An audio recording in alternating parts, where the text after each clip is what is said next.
This is going to be an in-depth breakdown of a previous video I did on what the value of this table is, okay? So if you haven't watched that video, throw a number in your head. You got Rolex watch, bars of silver, roughly 400 grams of gold chains, and 14 kilograms of gold. What's the value? Using your eyes. That's the way I do it to assess something. Well, the value is at 100,000 in your head. Is it 200,000? Is it 2 million? Well, the actual value is $642,130. Okay, this is an Ever Rose Gold Rolex. If you want one, check the comments. I'm gonna leave a rose gold, a Rolex specialist in there that you could contact, and they'll get you any Rolex. This one right here is $34,500. Okay, beautiful Ever Rose Gold.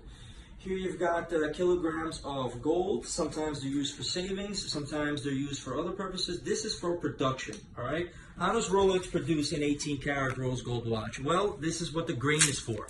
You take the grain, you mix it in with other alloys, and you get Ever Rose Gold. In particular, Rolex mixes 75% pure gold, some silver, some platinum, and of course copper to give it the rose gold hue, and you're going to get Ever Rose Gold. They specifically throw in platinum and a couple of other alloys to make a specifically beautiful finish on their rose gold, right? And that's the same thing that's done with these chains, all right? 57% pure gold and other alloys inside. These are all Italian chains. I got them a little bit messy here, but they're all beautiful. Take a look at this one. All right, here is the item number on the website for tracksmyc.com, just in case you want this one in particular. It's got the data on it as well. All right, it's a beautiful 10 karat gold chain. Okay, that's roughly 47% pure gold.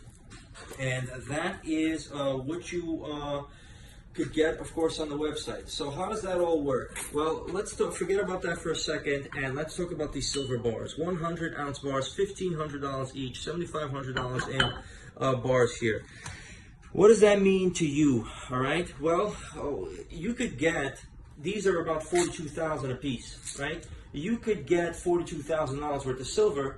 But look at the difference, $7,500 worth of silver, $42,000 worth of gold. If you want $42,000 worth of silver, you're gonna have to multiply this bunch by a considerable amount. So, what's the advantage? The value is gonna be the same. The advantage is gonna be that you could take this and walk out this door with it, no problem, $42,000 in your pocket. If you had $42,000 worth of silver, not so easy to do. That's a good thing when you're running for your life and you need to grab $42,000. Not so much if someone else is trying to burglarize you, and $42,000 worth of silver is going to be a hell of a lot to steal than it would be in gold. So if you're storing for long term, silver is a good idea. It comes in a lot of denominations. It's best to buy silver in plates and big silver pieces, because then you also have a specific value on that. More on that later. And these, of course, are used for production. How does it all work, okay? You cut this down, all right? There's a lot of, sometimes when we live in a reality, okay? And then reality is quite difficult to grasp for a lot of people, but I'm going to shoot for it anyway. Right? There's a particular narcotic called cocaine, okay? And these are the terms I have to use to describe people so people can understand. Because some people are in the wrong, find themselves in the wrong business in their life. If they want to take a leap to the right one, and they could see that there's parallels. You got pure coke here, a kilogram. You want to stretch it and compress it, right? You got 14 kilograms, pretend of pure coke instead of gold.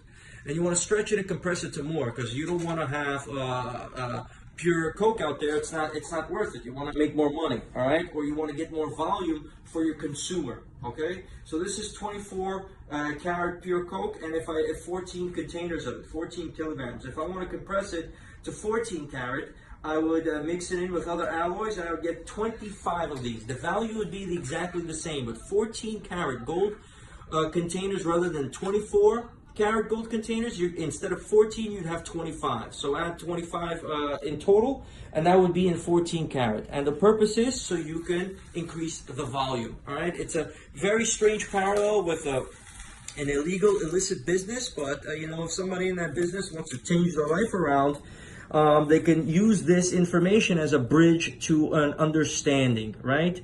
Because, you got drug dealers, coke dealers, what have you, they're buying a chain, get icy, That's not good business. That's not an intelligent way of looking at it, okay? you want to look at it and a proper understanding, all right, of measurements and grams and values and weights, advantages, disadvantages, and so on and so forth. Okay, so I'm sharing that information with you. It's not in my interest to share it with you. All right, I just want to educate a consumer. All right, not somebody's buying it iced out. That's bullshit to me. Okay, I'm giving you an insight of the way it actually works. The intelligent people on the other side of the screen are going to understand exactly what I'm talking about. They're going to understand what I mean. They're going to value the information. The fucking imbecile on the other side of the screen is not going to know shit. So, forgive me for my language, but I'm being quite frank because I'm doing business. I'm not bullshitting anybody out here. I'm telling you exactly what it is. I broke down what's on this table, how it works, $642,130 worth of inventory. TracksMyC, TracksMyC.com. Hit the store, follow the IG if you want to know what the fuck is actually going on. That's it.